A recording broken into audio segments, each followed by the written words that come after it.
semuanya, saya Triani Srina.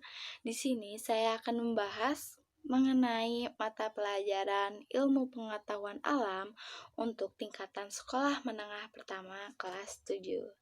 Dan materi yang akan saya bahas kali ini adalah mengenai pertumbuhan dan juga perkembangan pada makhluk hidup.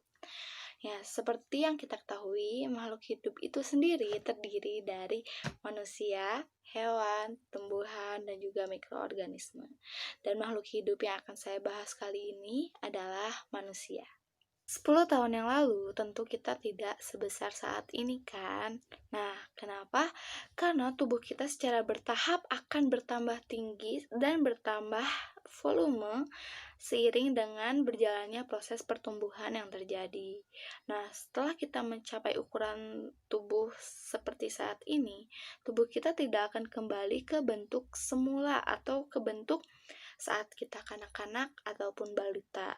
Nah, jadi dari hal itu kita bisa menyimpulkan jika pertumbuhan sendiri bersifat irreversible atau tidak dapat kembali ke bentuk semula.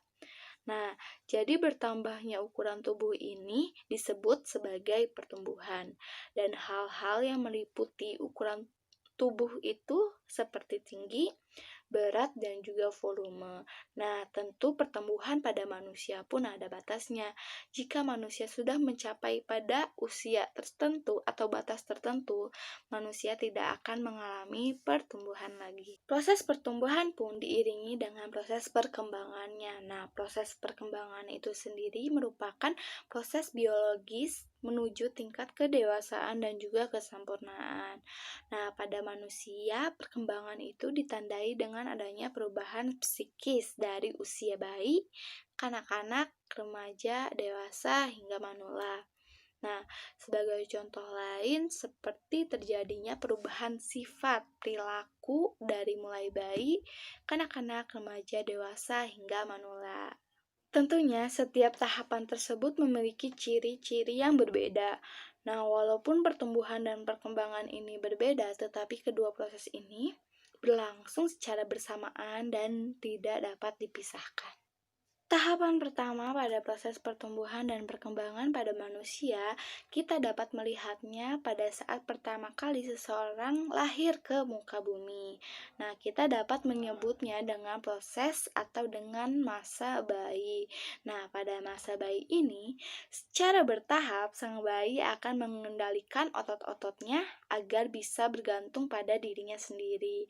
Nah, sistem syarafnya pun mulai berkembang serta kapasitas otak yang meningkat membantu mereka untuk memicu respon pada hal-hal yang dilihatnya atau yang berada di sekitarnya. Selanjutnya ada masa kanak-kanak. Nah, ada masa kanak-kanak dini dan juga ada masa kanak-kanak akhir. Nah, pada masa kanak-kanak dini mereka sudah mulai berusaha untuk mengendalikan lingkungannya dan juga menyesuaikan dirinya secara sosial. Dan pada masa ini sudah juga mulai tampak aktivitas fisik yang mereka lakukan. Nah, lalu pada masa kanak-kanak akhir, perkembangan utama pada masa ini adalah sosialisasi yang dilakukannya di lingkungan sekitar, seperti contohnya di lingkungan keluarga, masyarakat, dan juga lingkungan sekolah. Setelah masa kanak-kanak, selanjutnya ada masa pubertas atau masa remaja.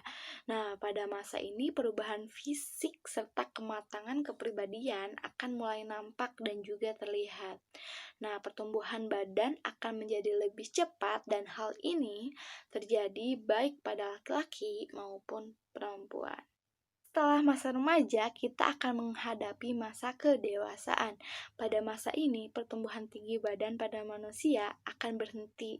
Nah, secara psikologis, manusia pada masa ini pun sudah matang dalam pemikirannya dan sadar akan tanggung jawab yang akan dihadapinya. Yang terakhir adalah masa manusia lanjut usia atau masa manula. Nah, pada masa ini kekuatan tumbuh tulang berkurang, keseimbangan metabolisme tubuh berkurang, kerja organ tubuh menurun, elastisitas kulit berkurang, dan rambut memutih adalah ciri dari masa manula ini. Nah, tadi itu kita sudah belajar mengenai pertumbuhan dan perkembangan manusia. Kita sudah mengetahui proses dari pertumbuhan dan perkembangan pada manusia, seperti contohnya dari bayi, kanak-kanak, remaja, dewasa, hingga manula. Nah, sekiranya hanya itu yang bisa saya sampaikan. Semoga apa yang saya sampaikan bisa bermanfaat dan bisa diterima dengan baik. Saya akhiri sampai di sini. Terima kasih banyak. Sampai jumpa.